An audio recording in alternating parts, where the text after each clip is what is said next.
Welcome to the summary of Episode 11, Warning. April 8, 2017. Kid Flash is in the hospital sitting next to the still comatose Blue Beetle.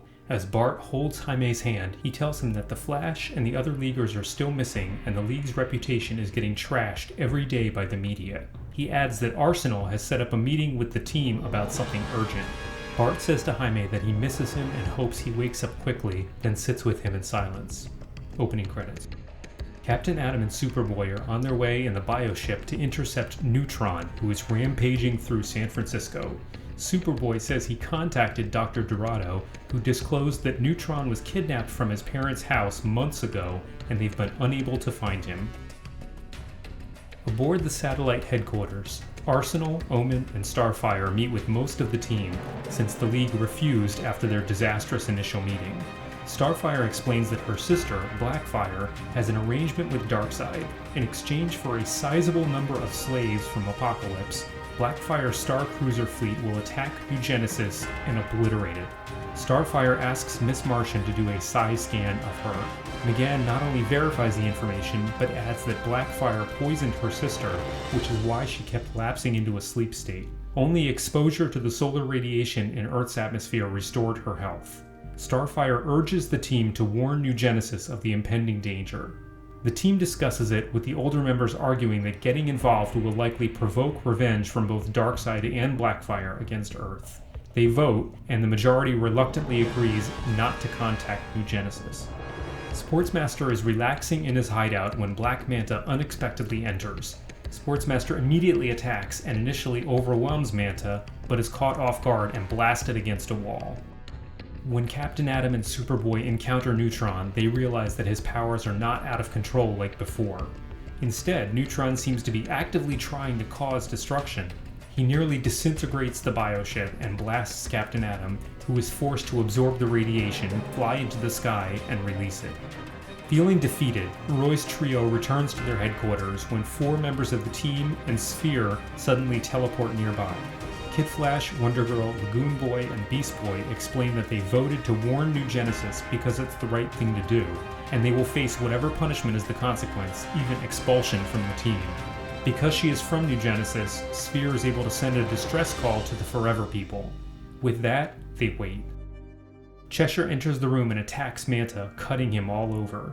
She eventually tackles him and puts a blade to his throat, giving him 10 seconds to explain. Manta surprises her by responding that he's seeking an alliance. After a second blast, Captain Atom is growing weaker. Superboy tries to reason with him, but Neutron releases a pulse wave that propels him beyond the city limits. The Forever People appear through a boom tube, see Sphere, and greet the others as Friends of the Superboy. Kori introduces herself and solemnly says that New Genesis is in grave danger. As Sportsmaster regains consciousness, Black Manta explains that they all have something in common. They've been betrayed and cast aside by the light. When Sportsmaster grudgingly admits that every council member is much more powerful than them, Manta points out how they were outsmarted by the team, and adds that their lack of loyalty to each other is another weakness. They warily agree to Manta's proposal, and Manta has an idea for their next recruit. As Superboy leaps back to the city, Neutron releases a catastrophic radiation blast at Captain Atom. As Superboy finally arrives, the blast goes beyond Captain Atom's capabilities, and he ceases to exist. Completely spent, Neutron falls down dead. Superboy is horrified. Kori finishes explaining Blackfire and Darkseid's sinister collaboration to the shocked Forever People. Viken expresses his enormous gratitude at the suffering Kori endured to deliver the message, and tells them that the Earth will always have an ally in New Genesis. Roy urges them to quickly warn those on their planet, as the attack may be imminent. The Forever People depart. The nightly news shows footage of Captain Atom in the city, but it's edited to look like he is releasing the destructive blasts. Some reporters comment on his journey from League hero to rampaging monster. Neutron is not even mentioned. April 9th, 2017. Reverse Flash now sits on the Council of the Light, which discusses Darkseid's upcoming attack. Queen Bee reports that Simon's puppet successfully removed the Captain Atom threat, but unfortunately didn't survive. Vandal Savage assures everyone that the War World is at the ready for the attack on New Genesis. Clarion discloses that he detected the use of a boom tube between Earth and New Genesis. They debate whether Darkseid should be informed, and decide against it.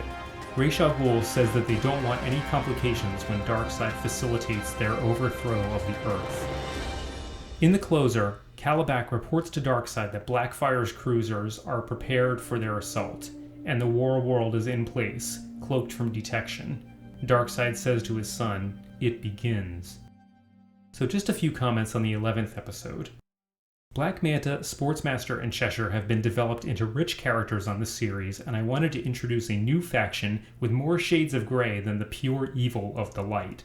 While all three are ruthless assassins, they have also been rejected by the Light for refusing to kill family members. Neutron was introduced as a dangerous but sympathetic character. In this episode, he's exploited and discarded by the Light to take down Captain Atom. I needed a figure who was easily manipulated but potent enough to damage or destroy the extremely powerful Captain, so unfortunately Neutron doesn't get a happy ending.